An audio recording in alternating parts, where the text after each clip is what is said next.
Good morning. Welcome to the Lotus Room at Contact in the Desert 2017. I'm Lori McDonald. I'm your host this morning. How's everybody doing?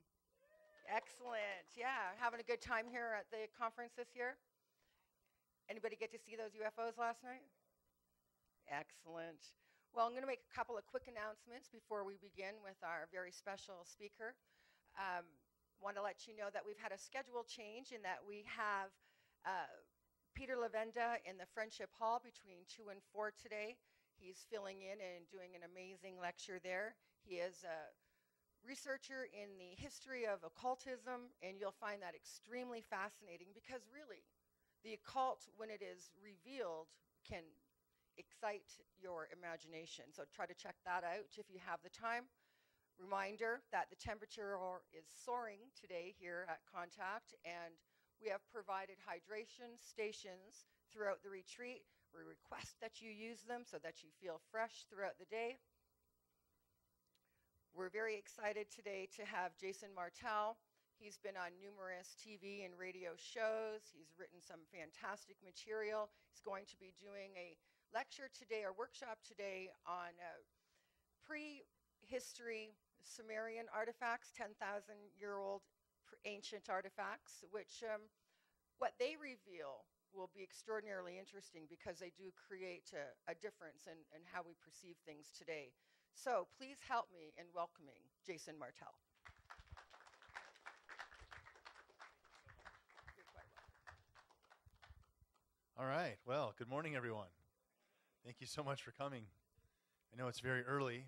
I was up last night as well looking at this craft flying around. So I instantly become kind of like a little kid going to Disneyland.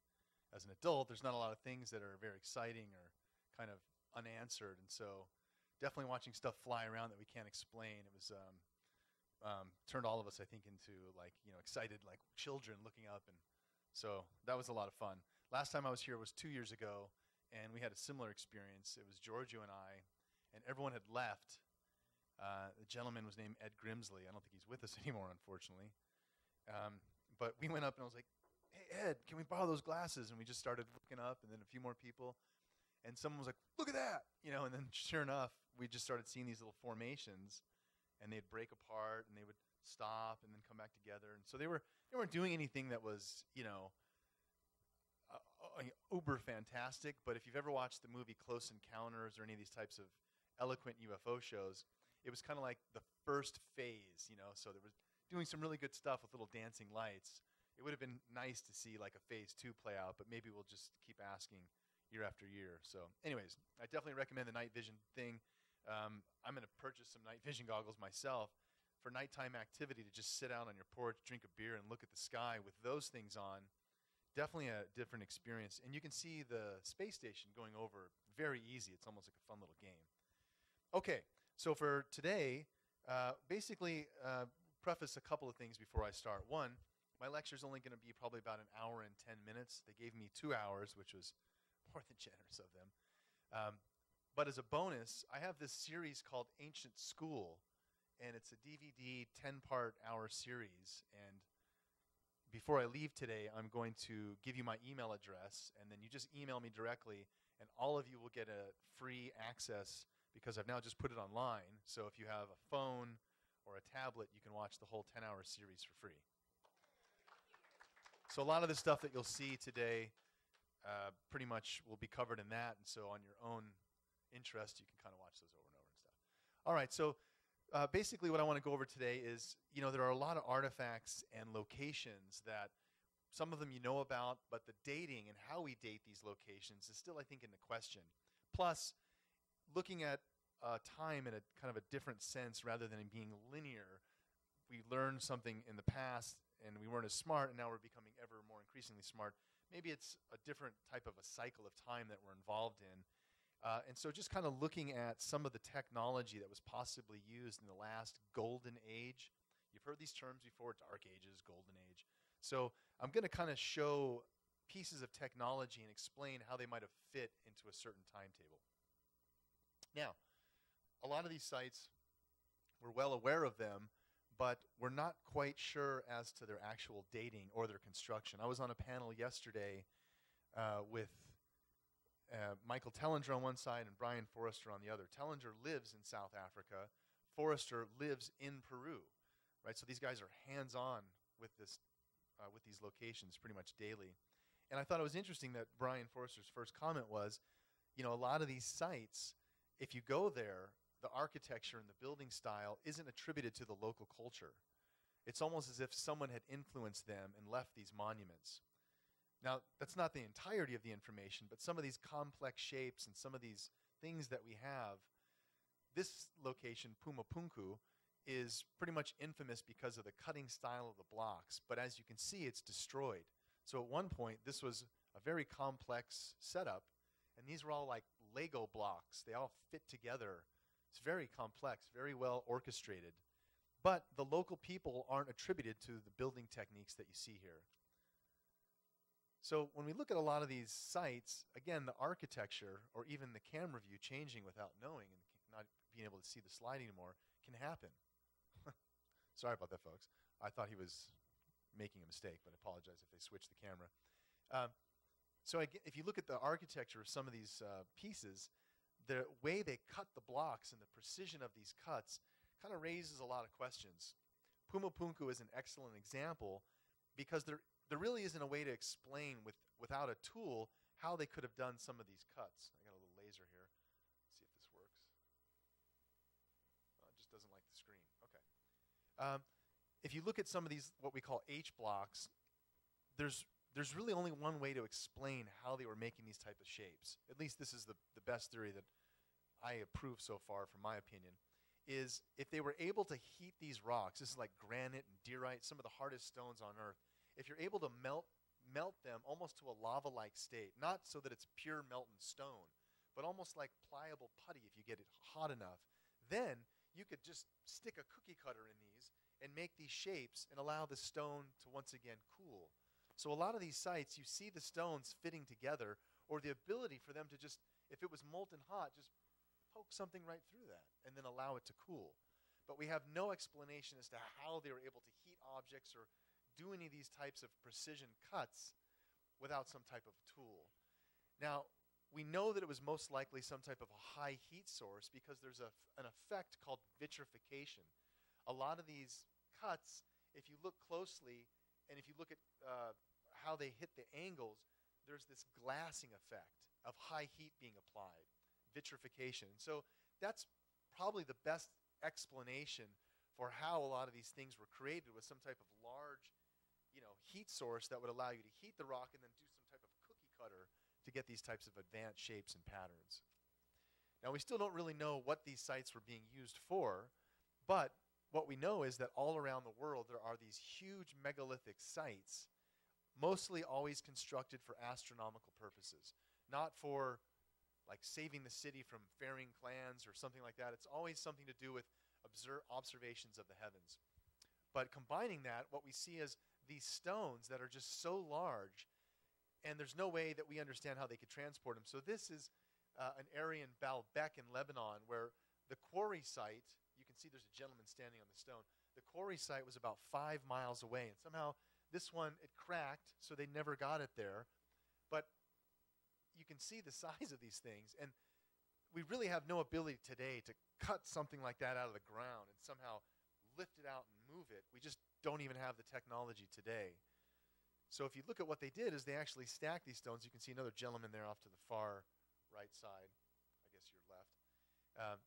And again, this is where they were stacked in Lebanon, about 5 miles away. And some of these stones are called trilithoton stones. They weigh hundreds of tons. So they're literally no explanation for what they were being used for, other than if you look at a lot of these ancient Sumerian texts and other stories that come out of that time, 2500 BC roughly, what you find is that Baalbek is referred to as a place where it was a landing platform.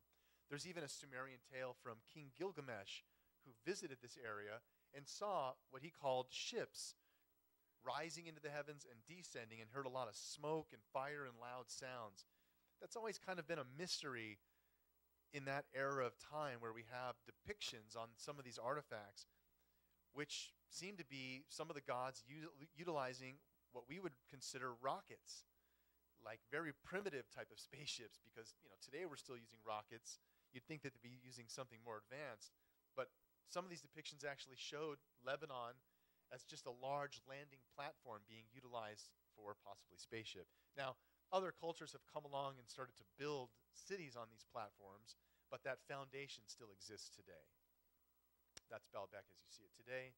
And again, the architecture is extremely amazing.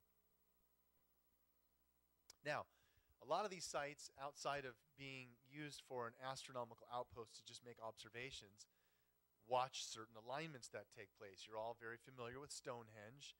Stonehenge is a very complex site, watching various alignments of the summer and winter solstice and various other astronomical cycles that repeat. So a lot of these sites have kind of this built-in architecture where there's some type of language having to do with astronomy. What I found really interesting is, we've all heard, and there might be a slide in here, forgive me if I'm bringing this up early, but we've all heard of the time when there was this Tower of Babel, and at one point the gods came down and confused all of our languages. But before that, we spoke one language. What's really interesting is, well, what would that language be? And it turns out that there's over 30 ancient cultures that did share one language. It was a language based in astronomy. And so we still have evidence of that, of all the ancient cultures today, that someone gave them the knowledge to not only build all these monuments, but use them in ways to observe the heavens and make alignments to the heavens to show that they had very advanced knowledge of this cycle of time. And you'll keep hearing me talk about this cycle of time. So again, in the construction of a lot of these pyramids, we've broken down. We see that the math is there. They're repeating patterns of intelligence, that they didn't just wing it. And again, if you look at the style of a lot of these things, they could be considered landing platforms or places of worship, but you can easily see things also being placed on top of some of these platforms. This is a very infamous site. And Eric von Daniken actually theorized that there's a pyramid laid out that correlates with each planet in our solar system. So to me, again, these kind of look like a very well thought out landing platform for people to ascend and greet the gods once they're there.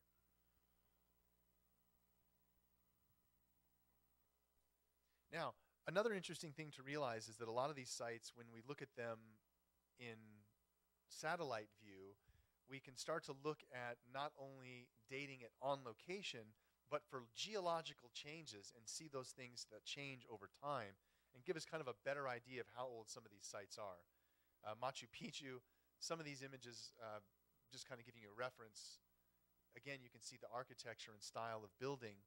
And these stones, the way they were fit, this is more or less newer architecture. You can see they're less fit together, as the seams aren't as tightly fit.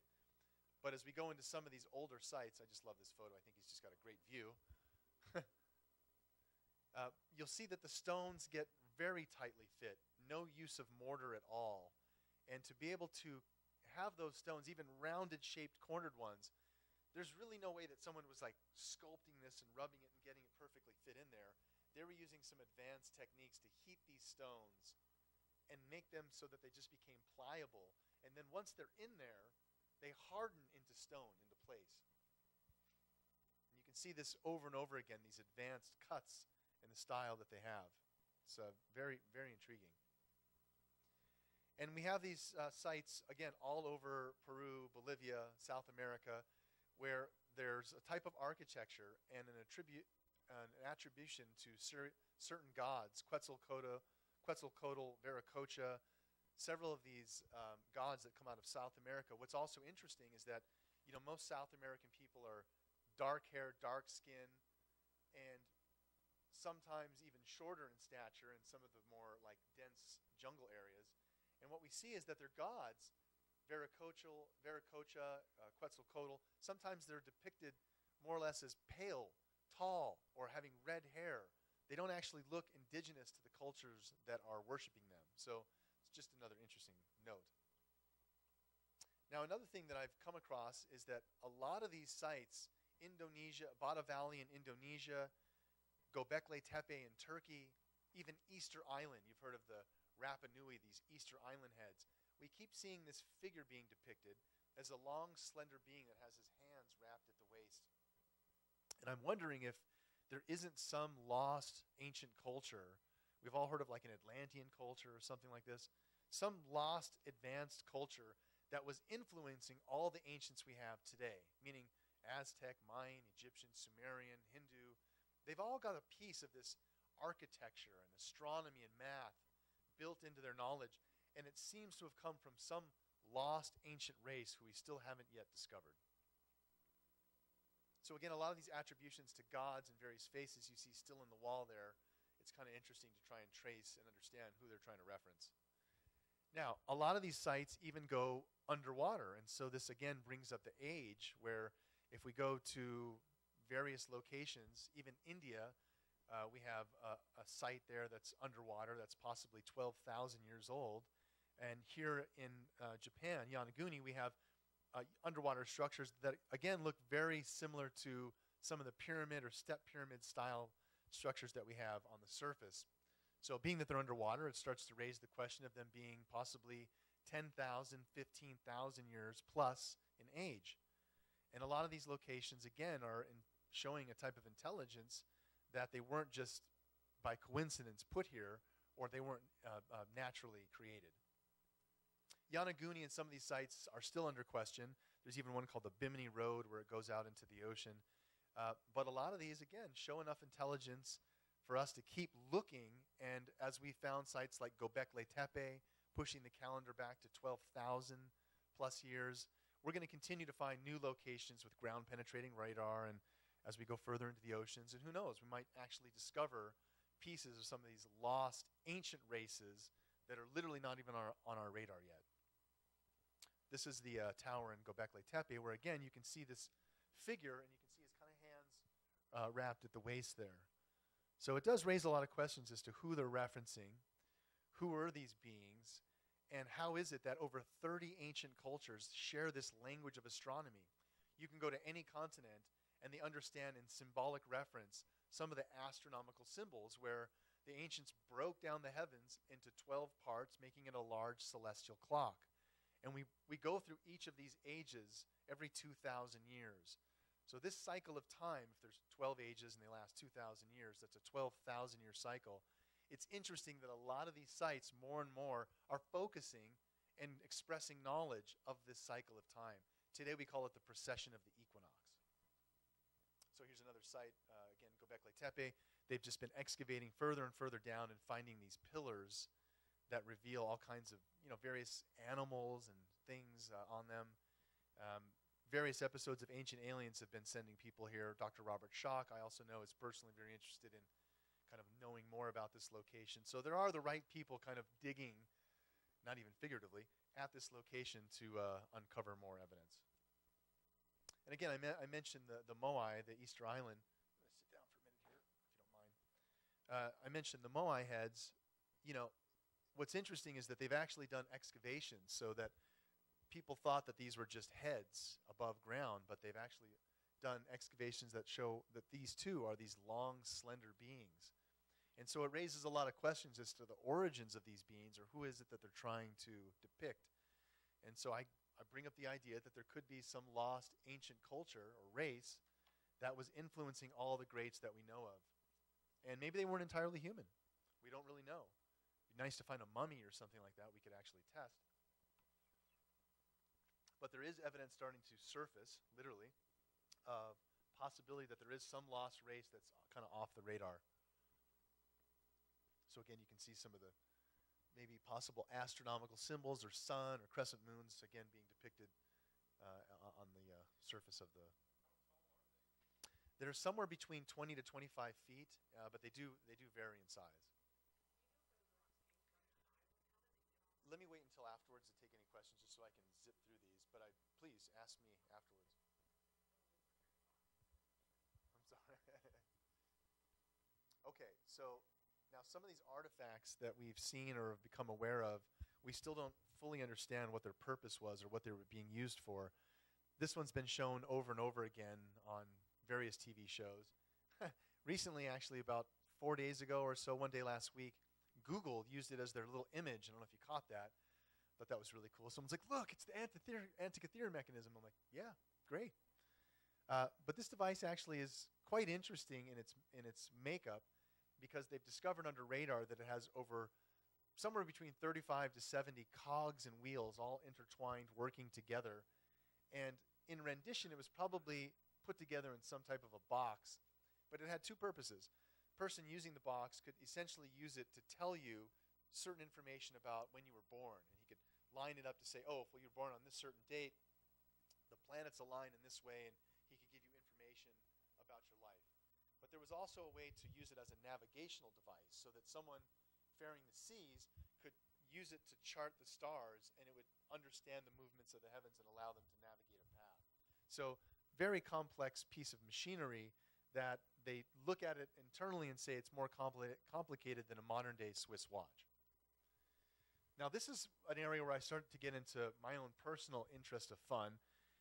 This is an area in Egypt, in a crypt called Dendera, where we have these wall reliefs of what appear to be a primitive form of electricity, or a light source, which is this large light bulb plugged into some type of reactor. Now, mainstream science does not acknowledge this as electricity.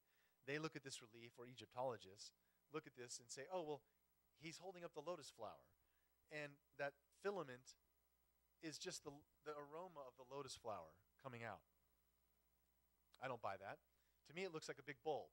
So I basically have recreated a working model of that and have tested it on camera, and it does generate light. Now, what I used was just simply methane gas, meaning if you go to a swamp or any area where there's a buildup of natural gas and be able to collect that, you'd be able to just introduce any type of small spark or heat source, and you get luminescence.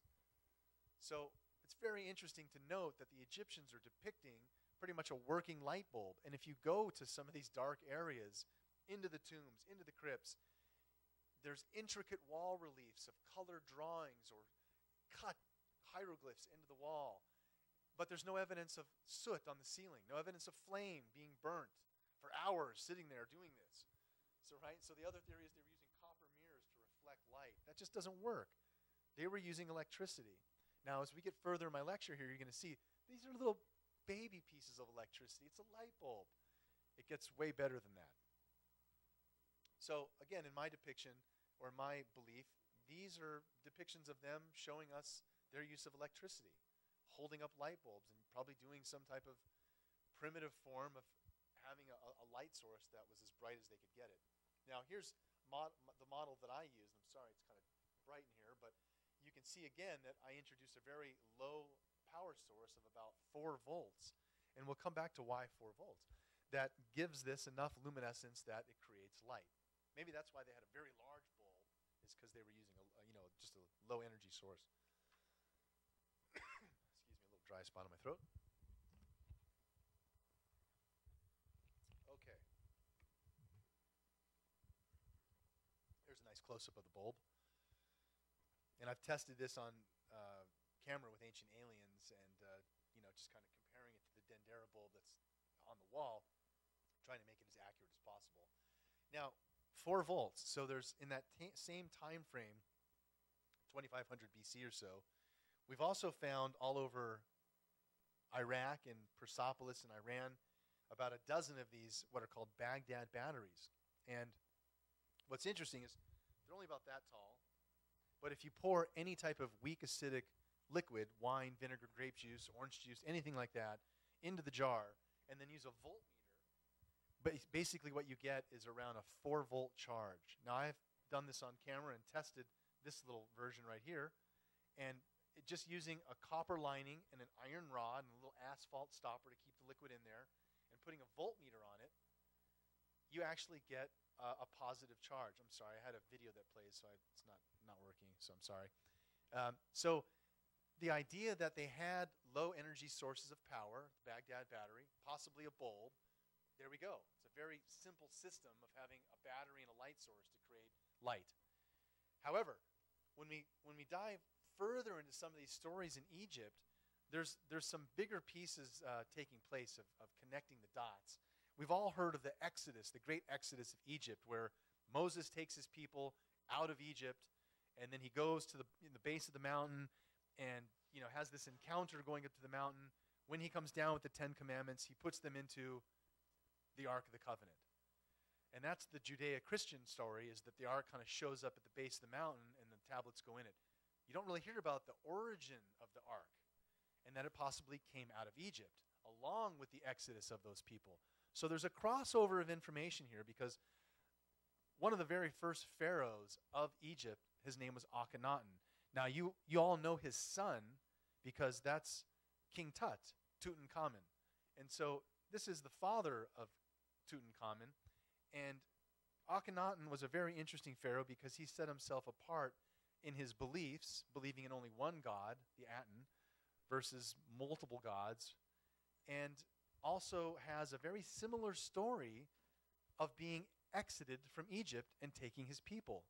But Akhenaten is tied, again, to the much older time in Egypt, closer to the last golden age, and a higher understanding of technology, why the pyramids were possibly built, what they were being used for, and why he possibly left Egypt with the Ark of the Covenant. So there's a very interesting story, which we'll get into here.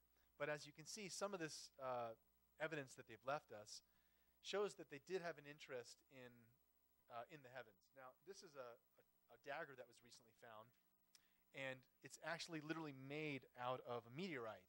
So they would find a meteorite and know that it was a precious metal that came from the heavens and would shape sacred objects or things that would be utilized just for the kings or the pharaohs. Now, Akhenaten, you can see that he was just an oddly shaped person. He literally had an elongated head. He actually had a very weird-looking body. So he just stood out in many ways.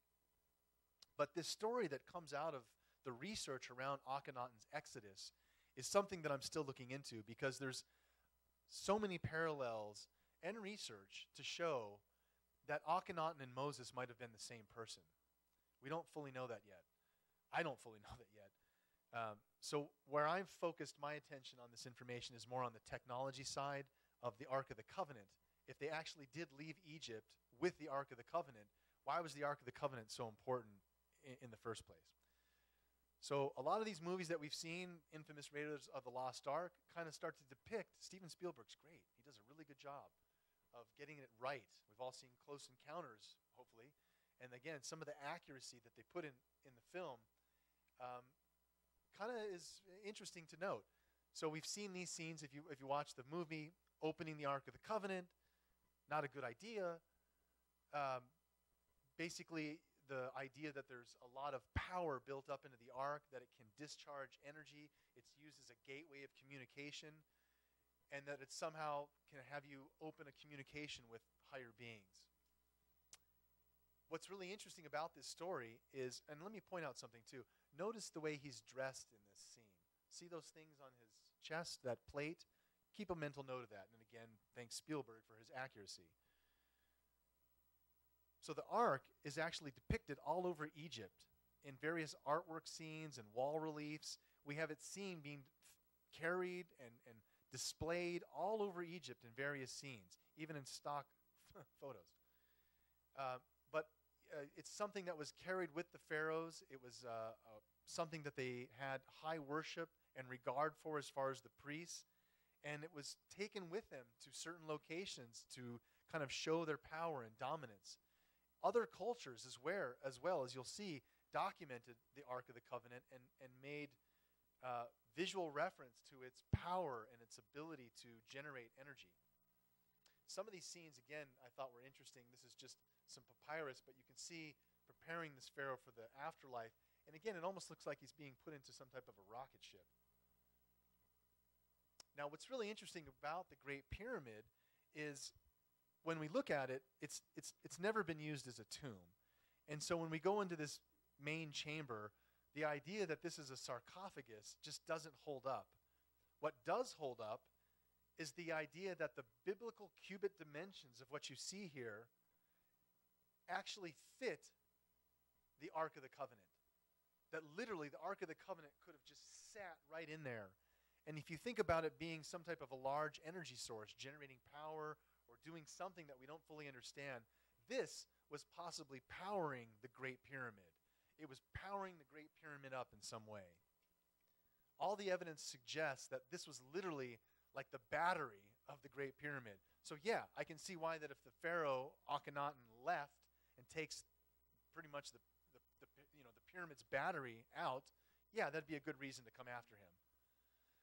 So when we look at the knowledge and evidence around the Ark of the Covenant, again, it's always been depicted as this large energy source generating electricity and energy. The two cherub, when they come together, have this point of inception of creating power. I actually did an on-camera test with another gentleman that's speaking here, Dr. Denon, I believe, Michael Denon. Great guy. He's a professor, a physics professor at UCI Irvine, University Irvine. And we did an Ark of the Covenant test that was about this big. It was lifelike, and ran a current through it to get actual electricity to go through the two cherub. And he was explaining how it would need to be grounded. Anyone touching this would have to have certain plating and things on them to interact with the device. And you'll see that in a moment. But over and over, every culture, some of these being Saudi Arabian, even in African cultures, and all over the Middle East, we see these references in some of their own Bibles and biblical artwork referencing the Ark of the Covenant. We're all familiar with some of these scenes of the power being displayed with the Ark in its presence.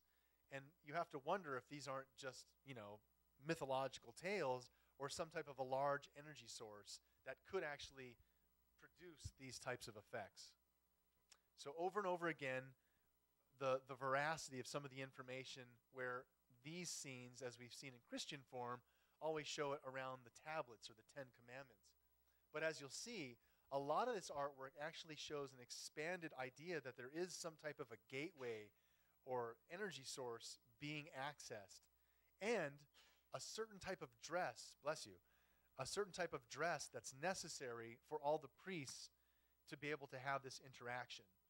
So what I found was interesting is that over and over, every culture have these amazing pictures and artwork of a scene with the ark and some type of interaction taking place. And there's always a consistent dress of these priests, meaning they had to wear a certain set of symbols that allowed them to actually interact with the Ark of the Covenant. And again, you can just notice this over and over in various views. Now, they've broken it down to kind of explain what some of these things did and what their purpose was. But in essence, if you weren't wearing the proper materials and touched the ark or came in its presence, you could be killed instantly. This is from a Saudi Arabian understanding of the people that approach the ark or manage the ark, how they would dress. So again, a lot of visuals kind of depicting the same thing, where it's a harnessing of some type of exotic energy, some of it being a way to start a gateway or start some type of a communication, but an understanding of how to approach the ark, how to hold the ark, and showing that anyone who had the ark, any culture that had the ability to have this in front of them, that they had the power to do disruptive things, that they were literally revered and feared in times of war if they had the ark. Israel and some of these other countries were all aware of the Ark of the Covenant. Okay, so, again, some of those things that we see, and we have to wonder how old they could be. Akhenaten, some of these first pharaohs of Egypt, we're talking about possibly much further in time than we think.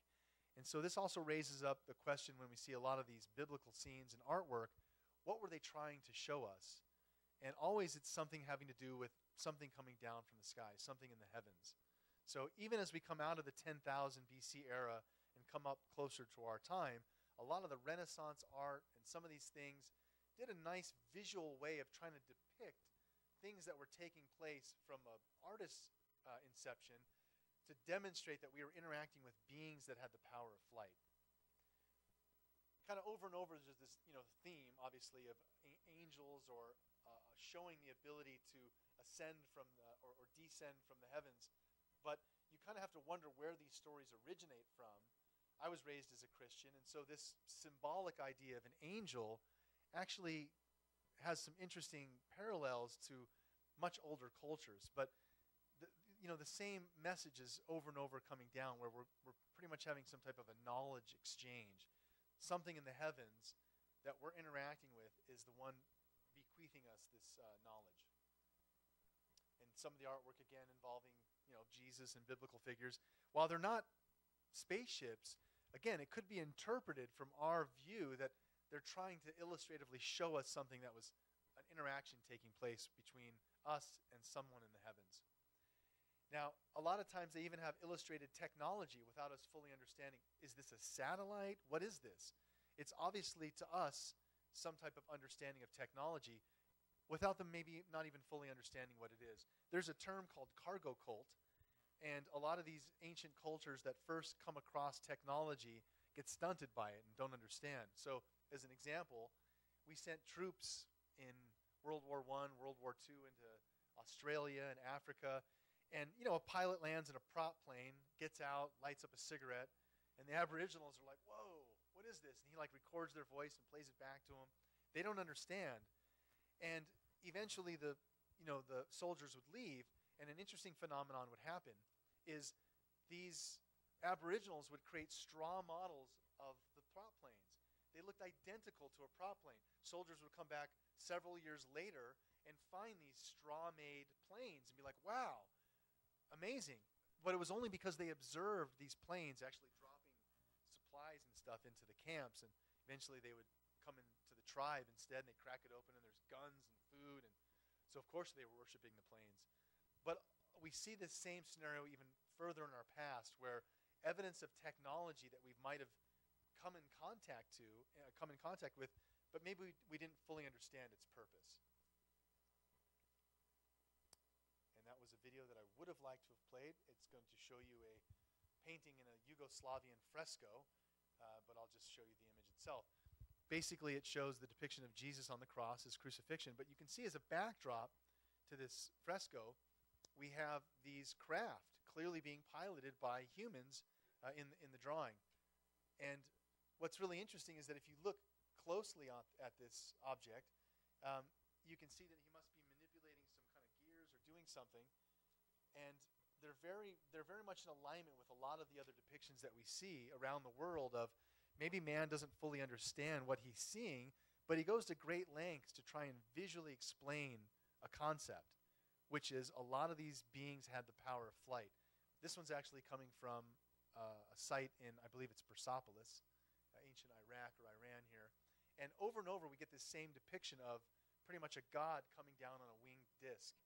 And this is a classic set of scene that we see over and over throughout the Middle East, specifically in ancient Iraq. The most ancient culture that we have coming out of that region, Sumer, had this nice ability to take a semi-round precious stone with a reverse carved picture on it. We still don't know how they would carve it in reverse, but then they'd roll it over wet clay and get these nice imprinted symbols. You could then take this tablet, stick it in a kiln, turning it into stone. So they had a very nice ancient printing press, easy way to distribute information. But they also put these wall reliefs on various precious stones and artwork, where over and over again they're kind of memorializing this idea of a winged disc. So this knowledge comes to us in many forms, and some of the artwork, again, is very subtle. Here's a picture of the Madonna done by, I believe, Saint Giovanni, and you can see that the artist went to great detail that over her right shoulder there's a gentleman with his dog shielding his eyes and looking up at the sky at this luminous object. Now, even today with our technology, if you see something in the sky and you start filming it, it's just a little glowing dot, even if you zoom in. I mean, anything with a high energy discharge in our gaseous atmosphere is just going to create light, photons. So they did even a pretty good job back then of depicting something radiating energy, which to me, is a pretty good shot of a UFO. Now, a lot of the artwork actually depicted gods flying around in the skies and had interesting tales, too. This is a Sumerian depiction of Ishtar, or also known as Inanna, and she liked to roam the skies of Earth and look for men or suitors that she found acceptable. And unfortunately, anyone she invited into her sky abode, the stories say that they never came back.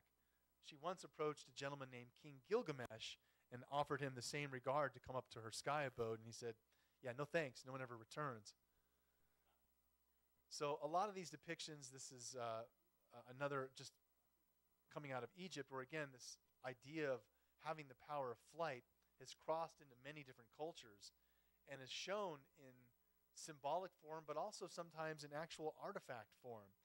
Some of these artifacts are also misrepresented. This one was found in the tomb of an Egyptian governor, and it was labeled as a bird model, but if you look at it, it actually is way more intrinsic to the characteristics of a plane, the way the wings are, the 90-degree tail fin. So when we put this into a larger collection, here's some models that we found, pre-Columbian airplanes, and these were classified as insects, little flying insects. But again, they have the same characteristics and principles, more in alignment with an actual plane.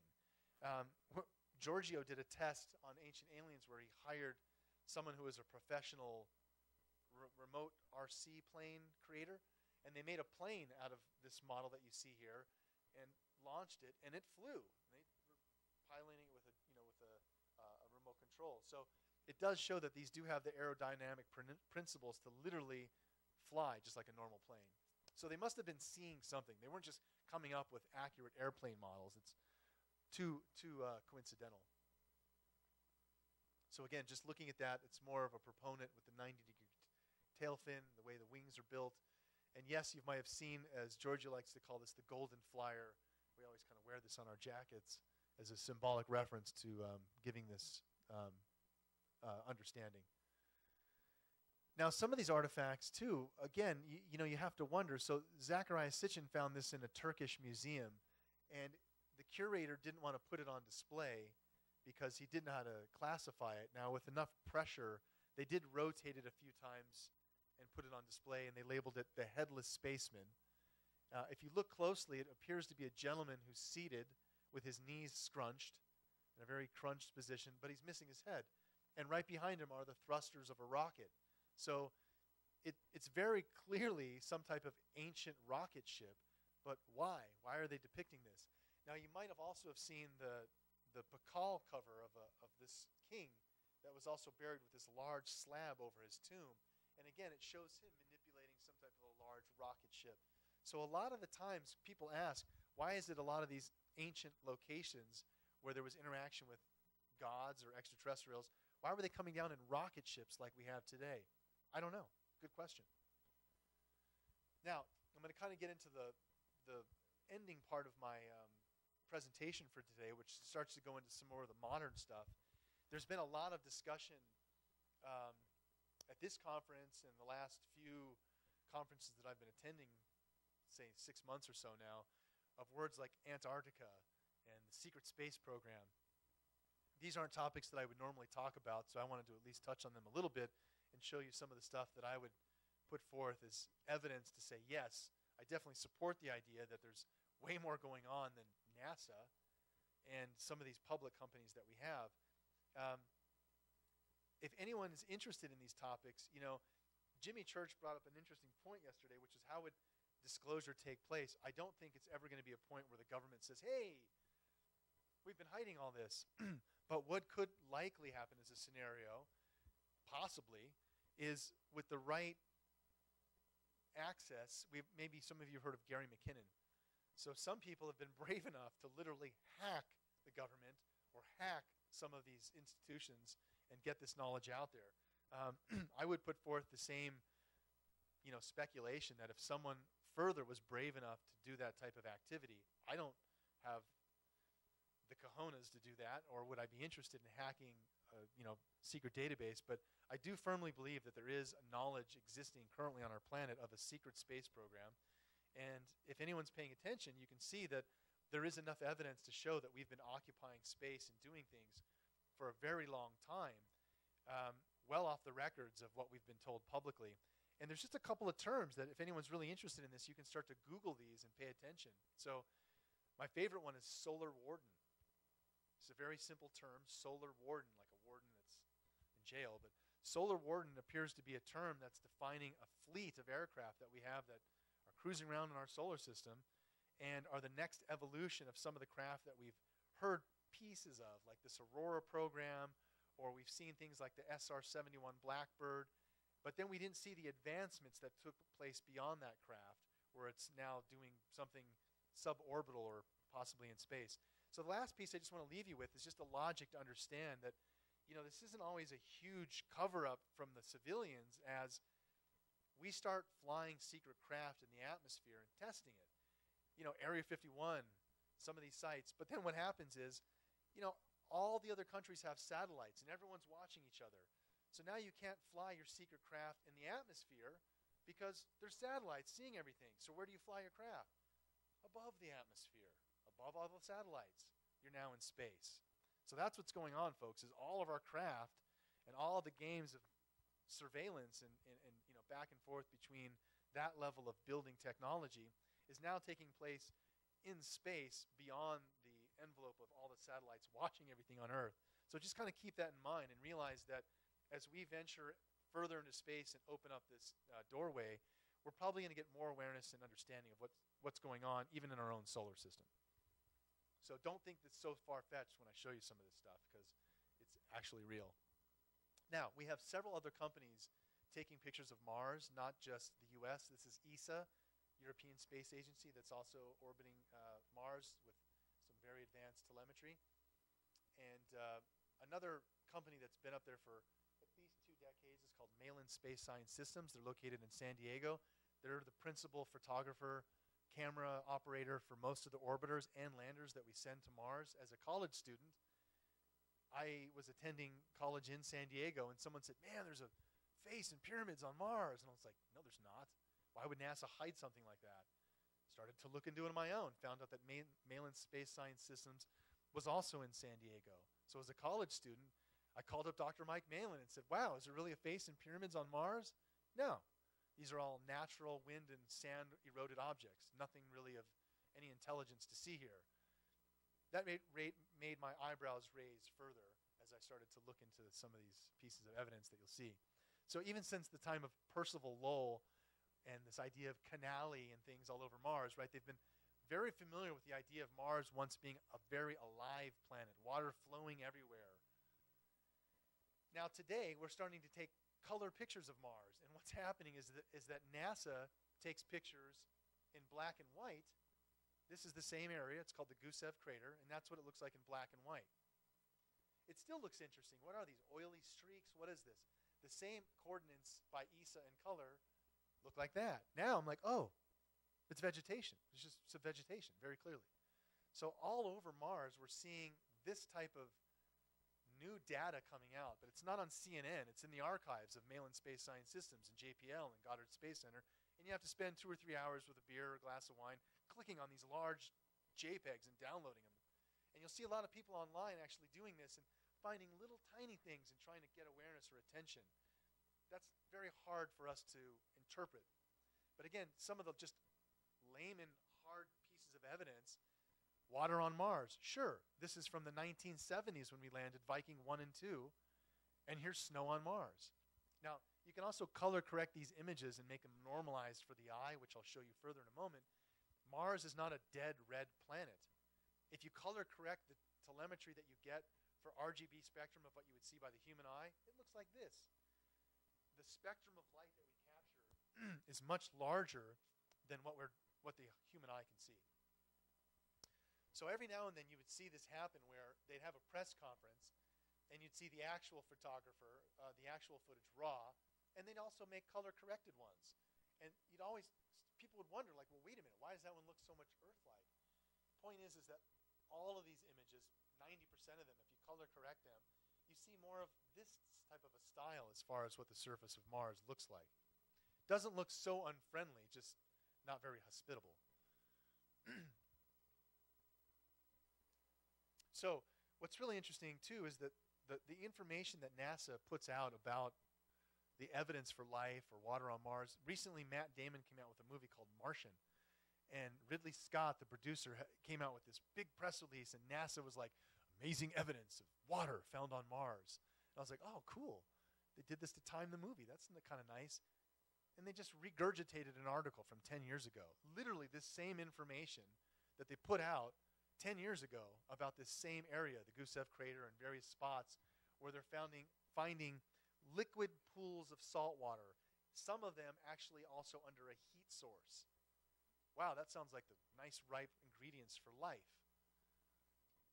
So what we're also seeing at a lot of these locations appears to be standing water, like lakes on Mars, even flowing water.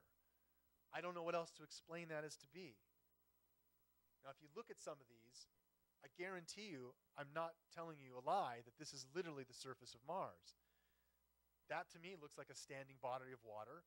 That to me looks like vegetation or some type of bacteria or something that's built up to the point that I would consider it vegetation if I saw it in person.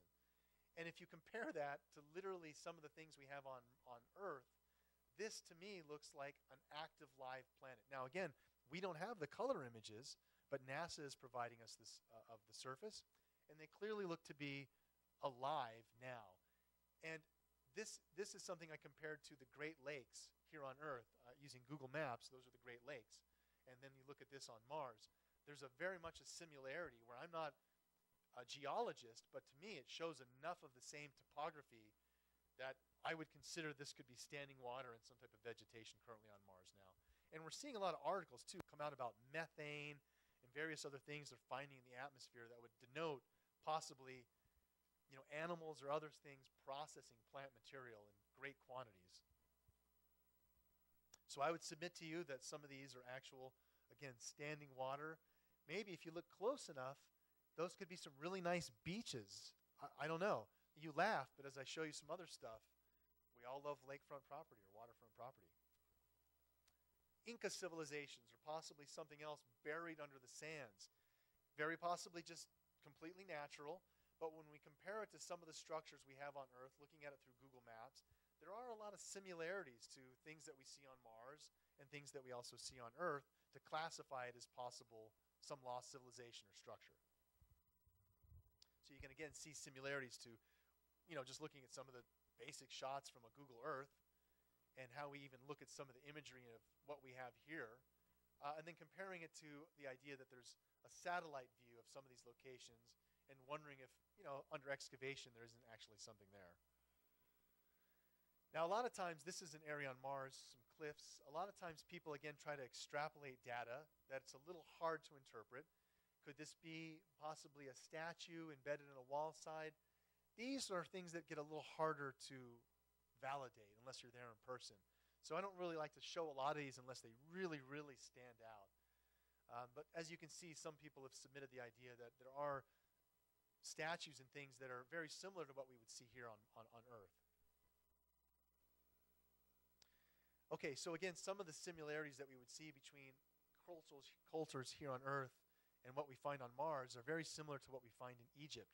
There does seem to be some Mars-Earth connection with pyramids and a sphinx in Egypt and pyramids and a face in Cydonia in Mars. Now, we've seen some of these artifacts too. This is Abydos in Egypt, very controversial. Mainstream archaeologists say, oh, this was an older set of artifacts written on some other hieroglyphs, or that some of it's broken away, and that's why you see these discrepancies. But if you look close enough, it clearly shows you what appear to be craft, a helicopter, some type of Luke Skywalker glider, very interesting things to be found in some of these artifacts that we see depicted. So you have to wonder if they didn't actually have the power of flight. This is a Sumerian artifact showing a god on Earth and a god on Mars, and a craft being used to transport between the two. A lot of these things, again, depicting the power of flight, again, coming out of Sumer, you can see that they have these cones, which could be either understanding of the fruit of life, the tree of life, even possibly the pineal gland, and also this bucket symbolizing the water of life. Some people have pointed out, too, that he seems to be wearing what looks like a wristwatch. But are we seeing that they're symbolically saying that these gods had the ability to travel between the planets? Now, there's also the idea, too, that our moon and Mars, underneath or outside the range of what we can see on the surface, there could be some things happening as far as life, harboring life there. The other idea, too, is that you've seen a lot of these movies, Stargate and what have you, being able to just pretty much open up a portal and use things for transportation. There's information that's been coming out now for quite a while that we've been using some type of Stargate technology that allows us to just zip here and zip there. I have to take it with a grain of salt right now as far as evidence, but it does make a lot of sense that we probably already have this technology and have been using it for a while. So again, if you look at the history of some of these sites, Egypt, there's quite a bit of history that shows the Sphinx and this whole area. There's still a lot of stuff that's buried there that we don't even know about. You can see even over the last decade, we just recently uncovered the Sphinx. It used to look like this in the early 1900s, late 1800s. We had to do some serious excavation, bless you, to make it more of a tourist site that you see today. What's also interesting to note is that the inner walls of the Sphinx have been inundated by water. The last time it was raining on the Giza Plateau to this magnitude would have been at least 10,000 years. So lots of evidence to point to the idea that the Sphinx and pyramids are possibly much older than we think. Seeing that the idea that the three pyramids are basically a terrestrial map. They were built on the ground to mirror the Orion constellation. Somehow they built these structures so that at 10,500 BC, Orion perfectly lines up with the three pyramids on the ground. You can use Redshift and various other software on your iPad that will tell you, oh, well, where's Orion going to be above me next? Oh, it's going to be out there tonight at 9 o'clock. Great. Well, you can roll the clock back and see that at 10,500 BC, Orion perfectly aligns with the pyramids of Egypt, and the Sphinx is gazing directly east into the constellation of Leo, which is a lion. So somehow, either these pyramids are much older because they have an alignment astronomically at 10,500 BC. They're either much older than we think, or the Egyptians, again, were aware of a much larger cycle of time, and were pinpointing to say that's when we were in our last golden age. Other cultures around the world, again, make these structural alignments to either Orion, Sirius, another constellation. We have to wonder if these aren't for more than just stature, if they're trying to tell us something, possibly where the gods originated from. A couple authors I definitely recommend. Zecharia Sitchin, even though he's passed away, he was 92 when he completed his work. And having said that, keep in mind, he was 92. He passed away in 2009. So the last couple books he put out, while not as intensive in understanding the latest technologies or data out there, he still does a really good job of connecting the dots and making you understand the legacy of information from a lot of these ancient cultures. But Sitchin gets a lot of controversy over terms like Nibiru and Planet X. And while I support that model, it has changed. It has expanded beyond the idea that there's just one sun. There's possibly two suns in our solar system, which would even further explain the model that he was trying to support. He just didn't know about that data. So just kind of shifting back to Mars, you know, there is quite a bit of artifacts here that have really raised my attention. And you can see here I've labeled one called Headdress, the fort, and the pyramid structure. All of these are showing massive amounts of intelligence in their design. And you can see that they have a relation to each other. There's other structures in this area that are mathematically connected to each other. Richard Hoagland, I'd give him a lot of credit. He definitely influenced me in my early age, looking at a lot of this data on Mars and seeing the algebra and geometry that you can't make up that's there. But more specifically, the ability to understand that these images and things are showing us a three-dimensional view of a face and structures. NASA never really scrutinized any of this information, so the few people that actually did look into this, it was quite interesting. There was also a gentleman named Mark Carlotto. Let's see if I get into that here in a second. I might not, but I'll come back to it. I'm going to just mention it now. There was another gentleman named Mark Carlotto who did some research into these structures, and he was an imaging specialist. And he wrote these algorithms so that you could look at Russian satellite telemetry and run his algorithm, and it would say, oh, look, those are actually tanks and troops shrouded by like a tarp or some shrubs, you know. When he ran his algorithms on satellite telemetry of Mars, the face and pyramids all came out to be over 98% probability to be artificial. NASA never put forth any type of research like that. So Mark Carlotto, Dr. Mark Carlotto, if you look at his book, it's an amazing set of research to validate some of these images as, you know, actual 3D structures. But a lot of people have, again, you know, kind of tried to stylize and look at what we're seeing here. Are these like some type of complex inner city structure, this kind of thing that you see down below here? What really caught my attention is I've labeled it water and land. So if you look, all of the bottom half of the screen is a brighter, knobbier terrain. If you go up to the top of the screen, it's a more mellow, flat surface terrain. You can clearly see a terrain change, which is an ancient shoreline. And if you look even closer, all of the objects that are questionably a structure of intelligence, the pyramid, the city, are right on that shoreline. The face is out in the middle of in the water. Oops. It's out in the middle of the water. Oops, I apologize, my clicker here. You can see that the face is sitting out there like a monument, so that these structures would be right on a shoreline built to kind of look at the face as a monument out in the water. And this makes sense. If you think about it, as I said earlier, everybody loves waterfront property.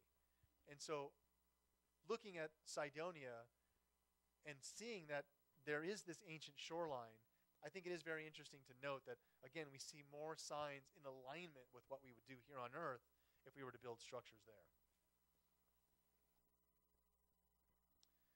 So the face originally came down in the 70s and was labeled head by NASA. And then they quickly said, it's a trick of light and shadow. There's no face there. If you look at the shadow, the sun angle is coming down so that you see a shadow here. There were several people, two specifically named Vincent DiPietro and Greg Molinar, who went through the archives and found several different views of the face where the lighting angle is at a different angle because the orbit of the satellite is at a different position and the sun's at a different position. So any way that the sun was hitting it, it three-dimensionally always looked like a face.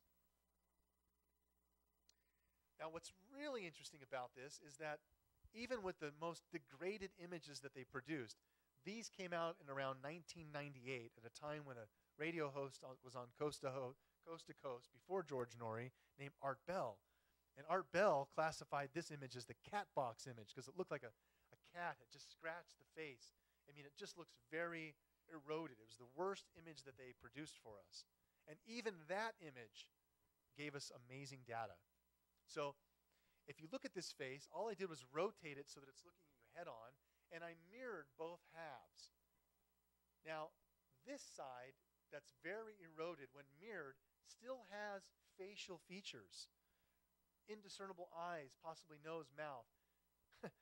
But the other side that's less eroded when mirrored is unquestionably showing evidence that can't just be put there. So that's the left eroded side mirrored, and you now see headdress, eyes, nose, face, symmetry. If you look into a mirror at only half your body, you still see your whole body. So however this face was created and left there, there's still enough data, even in this image, while it looks eroded, to show us that that was some type of actual structure that was very much in detail, looking like a lion-headed face. Very much, again, sphinx, lion, something very close to what we have in Egypt. So again, here's more of that research from Dr. Carlotto, just showing that if you look at the face from any angle, it holds up to all of these visual tests. That it is a 3D object, and it does look like a face. It's over it's over 1,500 feet high and a mile long, so not something we would miss. It literally used to be right on the equator, so that literally if someone is coming in, you'd just see this face. Oh, that's a nice calling card. Let's go there. Now again, here's his fractal analysis test that showed under his algorithms, all those light spots are hits for possible artificiality, artificial structures. So again, he did a really good job of producing mathematical algorithms and evidence to test what we see. NASA never does any of that stuff. So we have to realize it's more on our shoulders as civilians to pinprick and do things. If we really wanted to, the NASA archives for the moon and just what I showed you, anyone under private grant can license all of these images in high-res gigabyte images and hire your own geologists and people who can study these and produce your own theories or analysis and challenge NASA directly and be like, look at that guy that you just fired last week as a geologist. Well, here's his new essay that actually shows your telemetry is in alignment with these, you know what I mean? So it's like a game we're playing with funding. None of the scientists at NASA or anything like that. Nice dodge. Good reflex. Whew. Just had a huge light fall.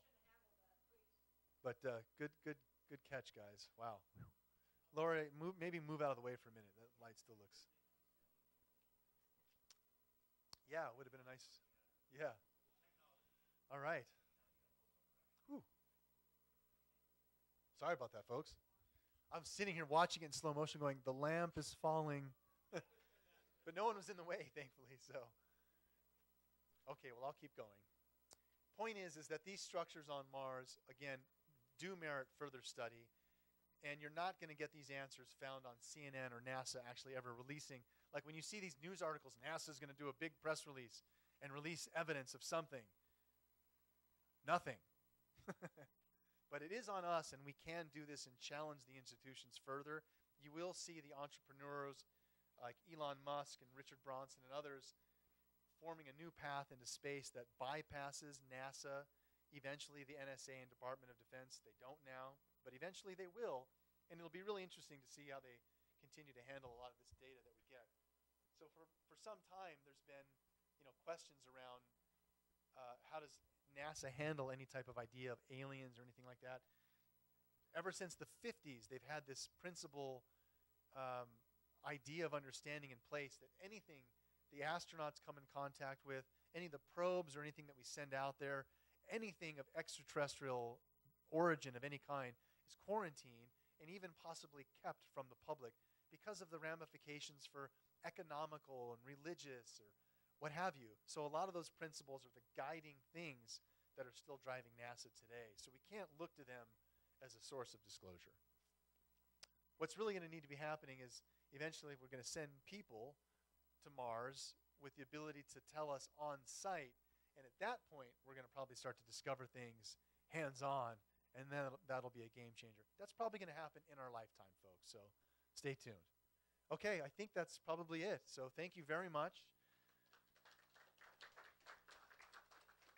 And I'm not sure if there were a couple people that came in late, but as I promised when I started this, so just write this down or remember it. It's pretty easy. I have a series of videos that are in DVD form on Amazon, and it's called Ancient School. But all you need to know is my email address, which is Jason, Jason, at, that little squiggly symbol, xfacts.com. And I'll spell that. So it's Jason at xfacts.com. And if you email me and put in the title of this conference, 10,000 BC Artifacts, I'm going to email you a link where you'll get free access to the 10-hour video series of high-res videos of Ancient School, and you can watch them on your phone or on your tablet or on your computer. And so a lot of the things that I talked about, you can then ingest on your own time and at your own leisure. So please email me, Jason at xfacts.com. Put in that header, 10,000 BC Artifacts, and you guys get free access. Can I take any questions or anyone? I'd like to just direct people over to the microphone on the left side so we can get the questions on video. Thank you. Thank you. Yes, sir. Microphone. Hello. My name is Dick. My question is, and I believe this, that this constellations, they're all named after, like the Sphinx, the lion, and they built this, and people reference the lion being the Leo and all that kind of stuff. If I was being able to do the research in my spare time, I'd be looking for, when did they develop us as humanity, identify that as a lion? Is it from ancient drawings that we identified it from? Good question. So there's many different astronomical symbols, like the bull, not so much the lion. And as I referenced in my lecture, there appear to be over 30 ancient cultures that used astronomical symbols as a knowledge or a language. And there's a book that I highly recommend called Hamlet's Mill. It's written by 2 MIT professors. So it's a very interesting read, and it kind of touches again on some of the symbolic nature of some of these symbols and their astronomical representation over 30 ancient cultures. So Hamlet's Mill might be something you can look into. So there's definite correlation between the stars and the animals? Most definitely. And how they were anthropomorphized was for a reason, and sometimes there's a symbolic reference as to why you see, for instance, someone slaying a bull, which is the ending of the age of Taurus or some of these things. Wow. So I definitely recommend Hamlet's Mill. Thank you. That's a great question. Hi. Hi, Jason. Thank you. You had a really interesting picture up there. It was an Egyptian picture, and when you were talking about all the depictions of flight throughout history and the different cultures, there was one picture in particular that looked like there was a helicopter, an airplane, and even a submarine, and all different kinds of military weapons. Abydos. So that's Abydos in Egypt, and that site has gone over quite a bit of controversy because there's these upper hieroglyphic, track there that, yes, very clearly show a helicopter, a speeder, a glider, and, modern archaeologists from Egypt specifically discount that and give all types of reasons as to why that's not the case. But I think if you ask most people that support the ancient astronaut theory, as I tried to show, put those into a bag of other cultural references, many cultures are showing the power of flight. So it's up to you to interpret what you see. Is it possible to pull up the picture again? Because I swear I saw a submarine, too, at the bottom of it. I don't have my slides on anymore. Okay. But you're right. Okay, The bottom one, you can just Google Abydos glyphs or Abydos pic, and you'll find it all over the internet. Sure. Hey, Jason, you had said that the ramifications of NASA releasing whatever they might find in space could have an effect on society. What effect do you think that might be? Well, what I think it might be and what NASA thinks it might be are probably two different things. I personally think that if NASA did release anything that was like religious shattering, society shattering, that yes, people might be like, oh my God, and maybe some portion of the population would do some stupid things. But then most people, in my opinion, will wake up the next day and still have to pay their bills and feed their kids or their pets or take their meds or go for a run or whatever and continue to go along living life and just factor in that new information. So you feel that NASA is most likely underestimating the population's ability to psychologically accept the fact of other human or non-humanoid existence? I think it's an excuse, Lori. In my opinion, my answer from NASA's side is that there's a blanket of security put in place by the DoD, NSA, and other organizations that have clamped down what's really going on, and NASA's just a front organization to keep us in the dark. That's the simple answer. I agree. Thank you. Of course.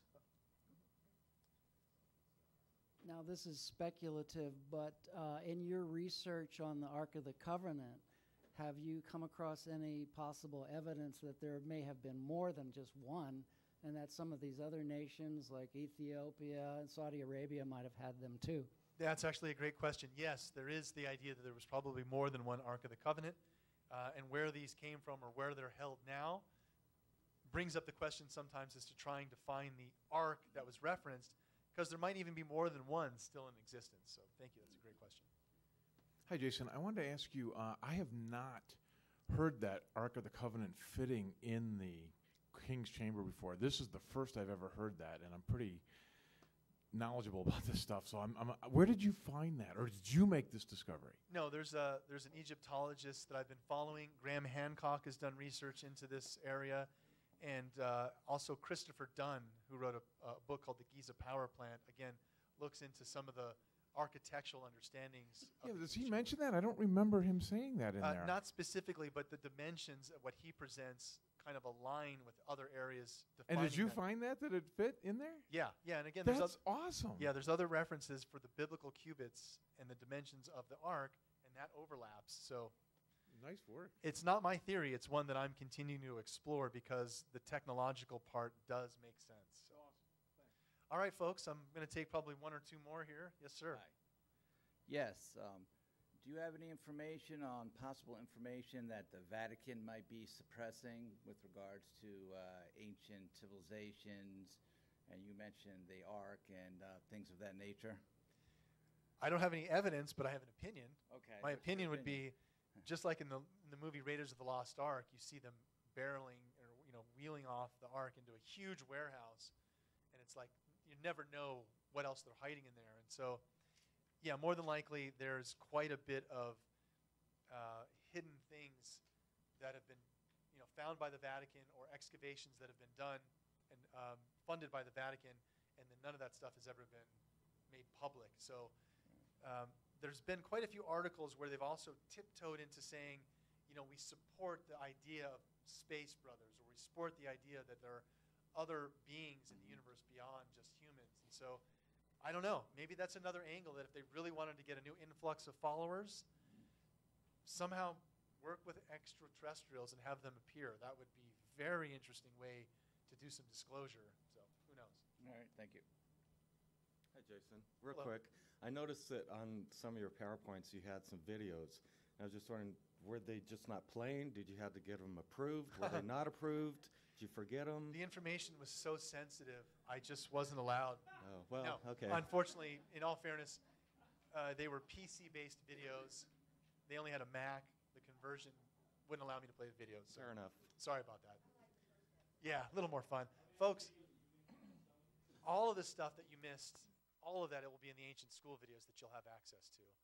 Folks, thank you so much for coming. Please enjoy the rest of the conference. Ladies and gentlemen, the fabulous Jason Martell. Thank you, Jason. Yes. Woo-hoo.